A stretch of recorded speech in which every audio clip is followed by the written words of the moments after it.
No, I'm just doing code. Hello, this is Jason Seigal. This is Walid, Abourouaine. We're going to teach you about integration by partial fractions. Hello, this is Jason Seigal, and I'm going to teach you about partial fractions today.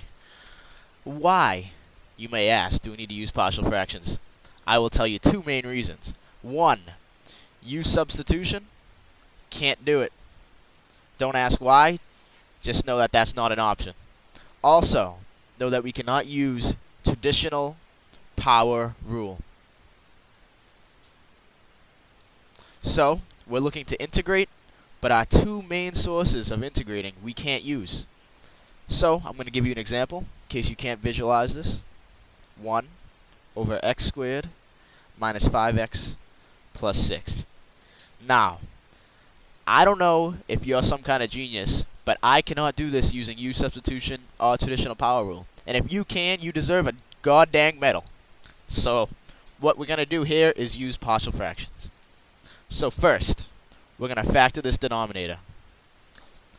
For those of you who can't do mental math, it comes 1 over x minus 3 times x minus 2.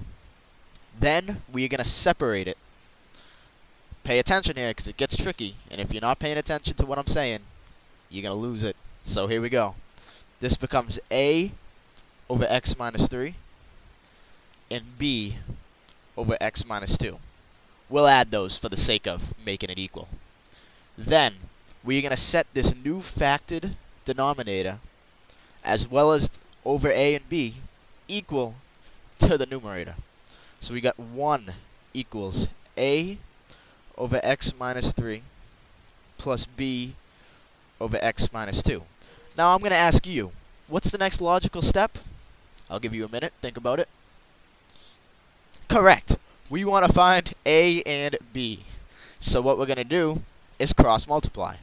So we got 1 equals a times x minus 2 plus b times x minus 3. Next step, we're going to have to plug in values for x in order to isolate variables and discover a and b. So here's what we're going to do here. We're going to need another piece of paper because it's a long problem. Partial fractions can become tricky. So, first we're going to plug in, let's see, x equals 2 to make it simple. So on this side, it stays 1.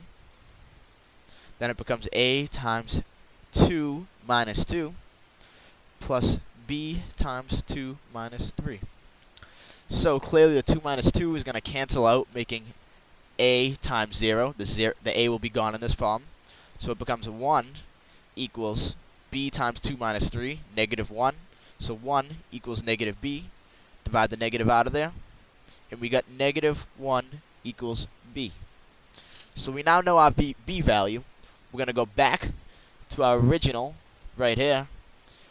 And we can plug in that value for b. So we got 1 equals a times x minus 2 plus, we now know b is negative 1, so we'll plug that in. Negative 1 times x minus 3. We now need to find a. What are we going to do? You know, if I was doing this problem, I would use x equals 3. So that this will cancel out. It'll be really simple. X equals 3.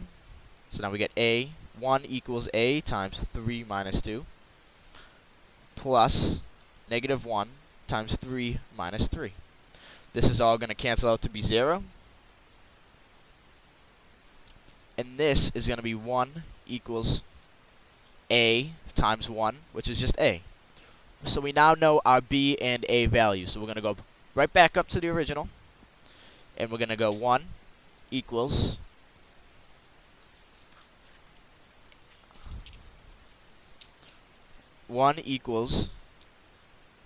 a, which is we found out to be 1, over x minus 3, plus b we figured out to be negative 1, right there, over x minus 2. And all that's left to do is simple integration here. So if we're integrating this, it becomes the ln of x minus 3. And because we got the negative here, and there's not a negative with the x, it becomes the negative ln of x minus 2. Now, if we want to get fancy, which I will because I'm an advanced student, we're going to subtract ln of x minus 3 over x minus 2. And that is power rule, my friends. Thanks for watching Calculus with Seigal. Don't forget the plus C. Mr. Mansky failed the test because of that. Thank you for your time. Thank you for watching that video. If you have any questions, feel free to contact me, Walid, whoever you need to contact. Yeah, my Instagram is Walid94A, so just Instagram me. Instagram, do whatever you need to do. Yeah, or Twitter, Walid_A_94. I'm at Jason Seigal. Find me. I'll answer your questions. We'll answer all the questions. Thanks. Thank you.